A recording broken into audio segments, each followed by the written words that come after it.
Gunnar Optics, Digital Performance Cyber, o lietuviškai turbūt būtų tiesiog akiniai skirti darbui su kompiuteriu. Taigi turime pačius akinukus.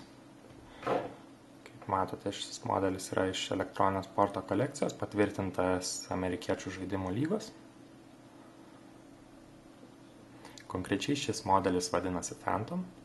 Gunnar Optics svetainėje galite rasti gausybę lęšių ir rėmelių stilių pasirinkimo. Man patiko e-sport serija, todėl kad tinka naudoti su ausinėmis arba headsetais. Tai yra turi plokščias atramas ir todėl neįsirėžia į galvą ant viršaus užsidėjus ausinės. Gamintojai sako, kad šie akinukai pagerina vaizdo kontrastą ir sumažina akių nuovargį. Ir mano manimu, kas labiausiai padeda žaidimuose, tai yra spalvos iš karto tampa daug ryškesnės, žymiai lengviau pastebėti priešus, taip pat didesnis matymo kampas, taip pat palengvina jų pastebėjimą ir šiek tiek padidintas vaizdas, taigi lengviau šaudyti su snaiperiu ar su kitais panašiais ginklais.